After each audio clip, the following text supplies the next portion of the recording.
Hello, hello, everybody. Welcome to Having Your Say. I'm Robbie Smith, your host. This program brings you mostly good news stories to inspire, to educate, and inform. So you don't want to miss a single moment of our program. Don't go away. We'll be back after this.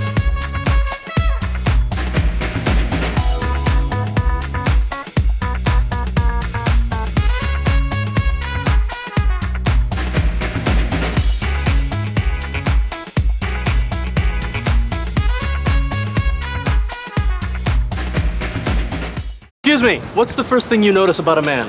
I notice his eyes. I fell in love with her eyes. Definitely his eyes. It's true. Forget about those abs and glutes. It's your eyes people notice. You need the eye gym, the revolutionary device that has America looking good. Just slip it on, and the amazing eye gym does the rest. Use the eye gym on the go, during cardio, or just plain relaxing. The eye gym will take your face to a whole new place. See for yourself. Taking care of your eyes is no joke. In fact, 1 in 3 Americans over 40 has a vision problem and they might not even know it. An eye exam can spot the early signs of vision-threatening conditions like glaucoma and can even reveal other serious health problems like diabetes and high blood pressure. Do not fool with your eyes. If you're over 40, remember, an eye doctor can see things you can't. A public service message from the Vision Council of America and AARP.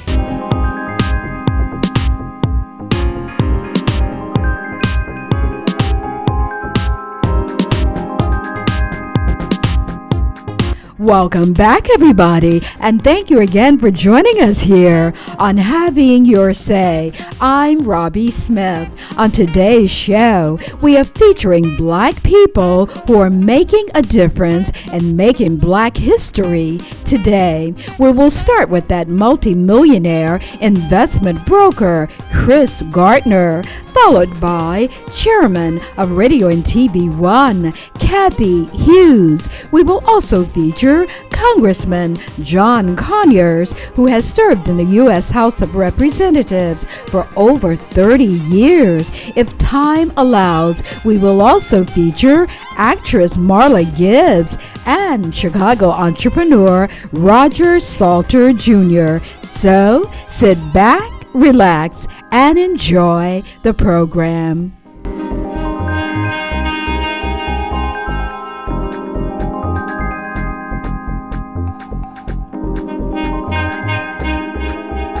As I mentioned to all of you earlier, I'm in a quest to find the keys to success. Now, the person who's standing before me right now epitomizes success. He is the author of The Pursuit of Happiness and really one of the most outstanding achievers in the nation during the last year. In the world.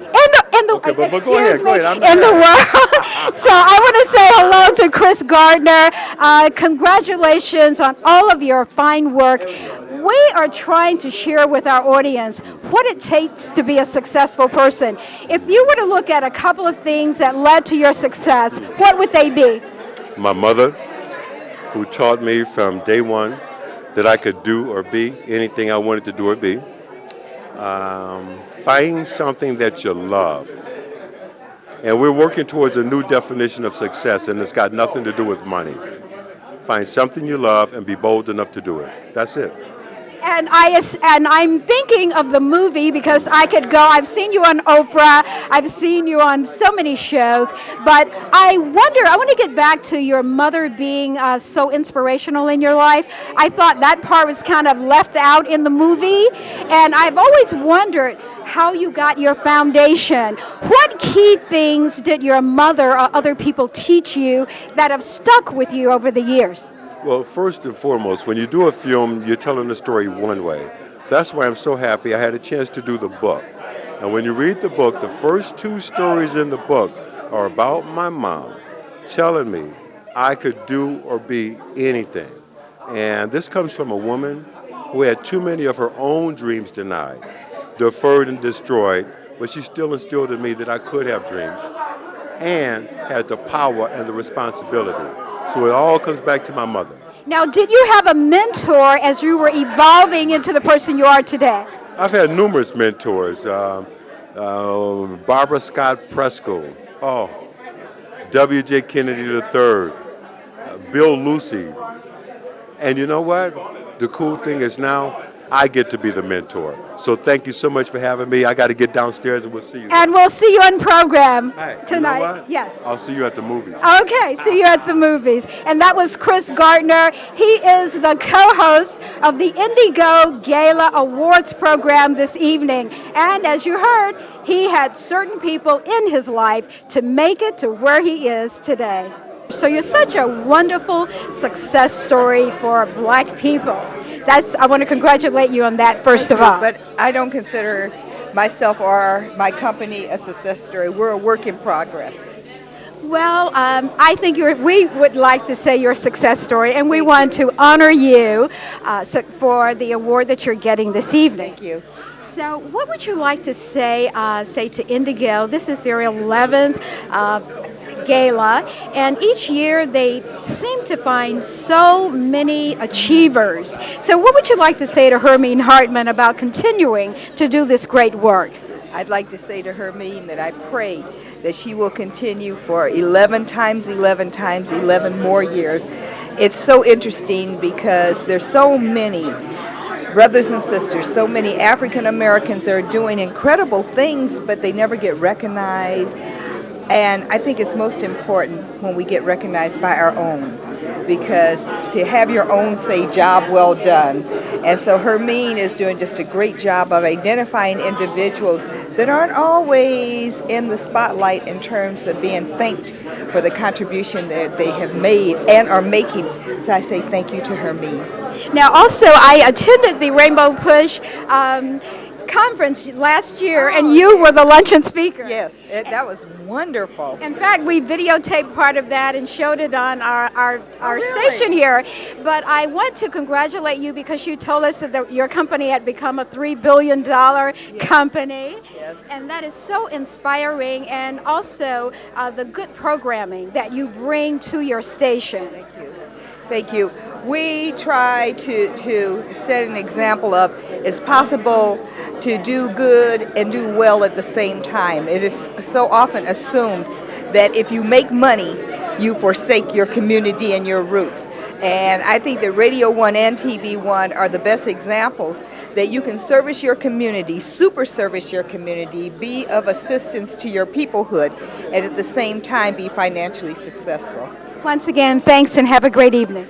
I thank you very much, and I pray that your show is on for another 11 times 11 years. Thank you so much. Thank you. God bless. God bless you. I'm standing here with one of the preeminent, greatest congressmen in the world. You do agree with that, don't you? Well, it's seniority has anything to do with it. I've been around as the longest serving African American member in the history of the country in the Congress. Oh, that is a great honor. Well, first of all, tonight you're getting the In Politics Award from Indigo Foundation. Is that correct? It is, and it's a real honor indeed. I've been here before, and it never occurred to me that I would be an honoree this year. I was completely flabbergasted when I got the notice. And then to be here with Dr. John Hope Franklin is an additional pleasure, because he is one of the people that I have the greatest admiration for. Now, one of the reasons you should get it this year, in my opinion, I bet you couldn't guess what I'm going to say, but I'll say it. Okay, tell me, what do you think? Well, I can guess. Jazz is one of my favorites. Okay. The Voter Rights Act of 1965 is up. I've got a book coming out on the constitutional crisis caused by the 43rd President of the United States. None of those. Well, maybe a combination of all of those. And also the fact that if the Democrats take back the White House, the Congress, then you'll become what? Chairman of the Judiciary Committee, I'm pretty sure. And what is your first act going to be? Well, we don't know yet, because we don't know how bad the country will be in by the time we get, through with the 2006 elections and go into 2007. We've had so many things. Just this week, for example, we wouldn't pass the raise of the minimum wage, which is $5.15 an hour, and we were trying to raise it 70 cents an hour. But we did raise the estate tax that covers the 7,500 wealthiest people in America, and that's going to cost us $80 billion over 8 years. And we've cut back on education, housing, job training, health care, and so it's hard to say what my first act's going to be when we start off in '07. But we do know the Democrats are going to do something to win. Oh, we've got 15 seats to pick up, and that's all I'm doing is working on places. I don't go places except for honors like these, which come very few and far between, unless it's got something to do with winning a seat. Okay, well, I won't keep you, but congratulations on all of your good work, and especially for the honor you're getting tonight. It's a labor of love, and I'm deeply grateful to everyone here. Okay, thank you. Thank you. Well, congratulations on being the recipient of the Indigo Foundation in Entrepreneur Award this evening. Thank you so much. I heard you on WVON earlier this week, and I was quite impressed by all of the inventions blacks have made that you mentioned. Why don't you share some of those with our audience? Well, probably one of the most important things, interesting things I found was first, Africans invented paper. Then African Americans invented the gas mask. And in a war that they barely wanted to be in, the refrigerator, the traffic light, the golf tee, and we're just starting to play golf, in large numbers, and so many others that just fascinated me. So it was as you rattle off, as they ended the interview, you were still going on, and the reason I bring this up is because it's so inspiring. Sometimes we as African Americans forget all of the successes of our race. Tell us a little bit about your company. Oh, well, Sandbar Financial Planning Corporation. I have been in business. The corporation is 32 years old first. I have been in the financial services business for 44 years. We do a lot of athletes, actors, the Steve Harveys, the Anthony Andersons, the Michael Finleys, and in Chicago, I think we have everybody from the Leeds to the Rayners to the Lusters to the Johnsons to the... All of the movers and shakers. All of the movers and shakers. And I think that it speaks to the importance of African Americans doing business with African Americans. And what is interesting, Rod, I've seen an interesting trend. I have a lot of rappers and, not a lot of rappers, but quite a few entertainers. And the trend with the newer, if you will, entertainers is they want somewhere on their team to be with the African American team. So my team, we have certified financial planners, we have lawyers, we have stockbrokers, we have the whole team of money. My brother is a certified public accountant. My niece is one of the certified. My son is a certified financial. We've got MBAs, a lot of them. We have masters in economics. In fact, we're all over the country. I mean, frankly. Okay, well, thank you so much, and congratulations again on the honor you're receiving this evening. Well, thank you so much, Robin. You're so kind. And a great smile, too. Thank you. Thank you. Thanks so much for watching. How about that?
Ms. Gibbs, your strength and charity has been an inspiration for you. On behalf of the student body, I want to thank you for taking the time to visit Wendell Phillips. So ladies and gentlemen, please give a warm Wildcat welcome to Ms. Marla Gibbs.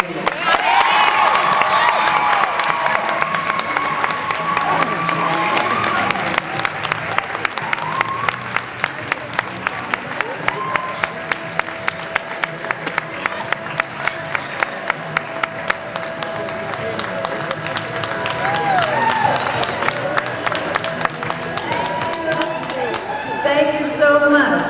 I am so honored to be here. And Wendell Phillips has really changed. You guys are so quiet, I couldn't believe it. That means taking care of business, right?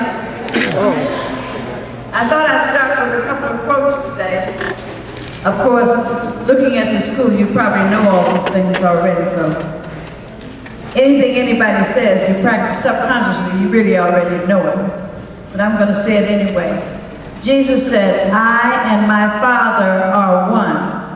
The things that I do, you can do also, even greater than me. So what does that mean?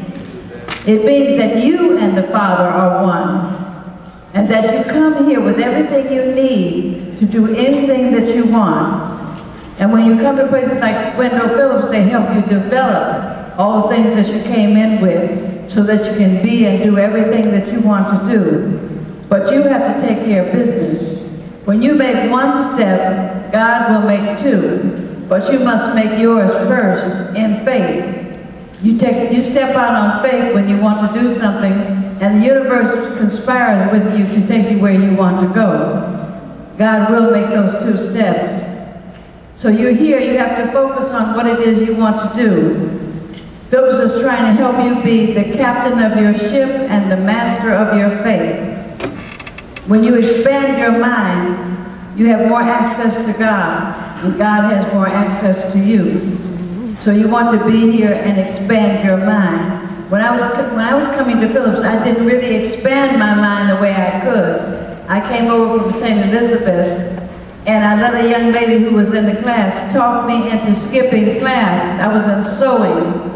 And I wanted to learn to sew, but I didn't want to displease her, so I would sneak out of class. At the end, I didn't know how to sew my blouse. I had to go next door to the lady and have her sew the blouse for me. I never forgot that, and I always regretted not really learning to sew. So you cheat yourself when you don't do what it is you're supposed to do. You don't really cheat anybody but yourself. You have an obligation to learn everything that you can. The teachers are here, and they're at your access for you to learn and to help you develop your mind. A lot of us, when we come to school, we would think that the teachers were making us come and making us study, and our folks were sending us and making us do this and do that. But no, everything is here for you. And when you develop, you can go as far as you want to go. I don't know if any of you looked at the bio show on Morgan Freeman, where he started from and how his focus was, and how he just kept moving and moving to now he's one of the greatest actors that we have. You can do that too. Whatever it is you want to do, it's your responsibility to get there and to keep taking your steps and keep respecting the path that you have chosen to learn all about it, whether it's science, dancing, singing, playing an instrument, whatever it is. You have the opportunity and the obligation. I tell people sometimes when they want to enter a marriage, they seem to be forgetting that they signed a contract. You have to be the change that you want to see. And remember, forgiveness and love is what you come in with. That's who you are, and that's who God is. So we constantly forgive. We looked at Troy Davis get executed the other day. And so often we think how unfair. But Troy knows that part of the responsibility was his. He was in the wrong place at the wrong time. And even though he didn't have a gun, he was there. So consequently, he was chosen to take the punishment. And the person who really did the punishment didn't really get away with anything, although he thinks he did. So you want to make sure you're where you're supposed to be when you're supposed to be there, and not let people influence you to do what it is you know you should not be doing. You know, when we make one step, God makes two, so we want to always make ours in faith, and we always want to make it in love. And not criticize other people who are in class with us. Not be envious and not criticize, because whatever they're doing, we can do also even greater once we put our minds to it. I know most of you already know this. I'm repeating it because it bears repeating. And sometimes you have to hear a thing more than once for it to mean something to you. We all have our different paths when we come. I didn't really go to college. I could have, but I was so silly. Most of the people in my neighborhood were not going, and I felt like I was going off by myself, so I said, I'm not going because nobody else is going. That was really ridiculous. But when I found something I wanted to do, I had to train myself in that, so I went to community workshops. I didn't have to go pay a lot of money. I paid $3 for a clipboard in Watts in Los Angeles, where everybody thought they were nowhere. And that's where I learned the greatest respect and got the best training for acting in a community workshop. Well, people say, where did you study? Did you study in New York? I said, no, I studied in Watts. And I was very proud of that. So where you are is where you're supposed to be at the time you're there. And you learn everything you can while you're there, because there's something there that you're there to learn from. And there's always somebody there to guide you to your next step. So you're here at Phillips and they're guiding you to the next step that you're supposed to do in life, but you have to pay attention. And thank the teachers that are here to give you what they have learned, because everybody is here to help you. Even if you think you would rather not be here, well, where would you rather be? You can be on the corner. I often say, if you think about homeless people are there. Jesus said one time, the poor you will have with you always, for they are poor in spirit. I didn't understand that. What he meant was, they don't have any faith. You have a man who's poor, he gets an idea because God sends ideas to you. He gets up and the next thing you know, he's talking about when he was poor, when he was homeless, because he's not homeless anymore. If you saw The Pursuit of Happiness with Will Smith, that was a man that never gave up. He wanted to know how those people got where they got. So he started inquiring. He started going in and asking. And then he made one step and then two steps. The next thing you know, he was a millionaire talking about when he was homeless. So wherever you are, you don't have to look and say that this is where I have to be or it's too late for me, because it's never too late. I wrote a song called It's Never Too Late because that's my motto.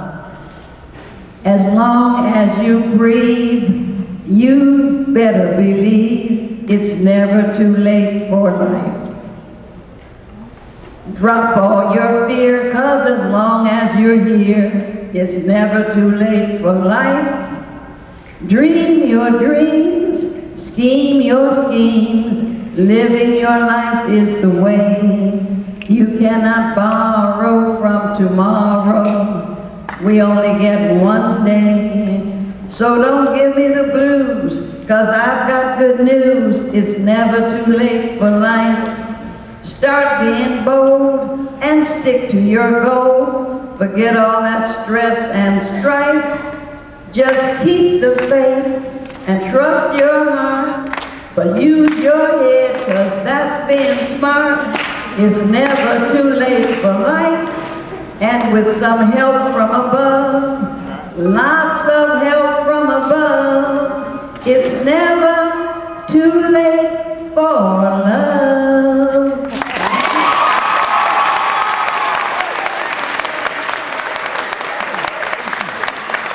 Always the right time And all we have is today.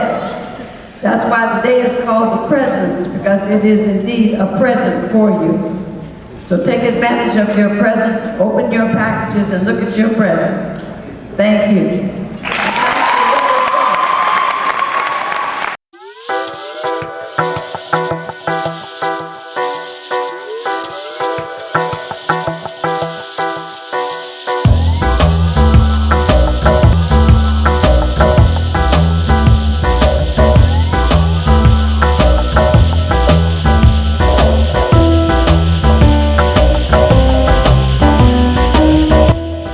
This ends our program for today. Don't forget, come back and join us next Sunday evening, 7 o'clock p.m. and Monday afternoon at 2 here on CAN TV 19. Thank you for joining us, and until next time, I'm Robbie Smith.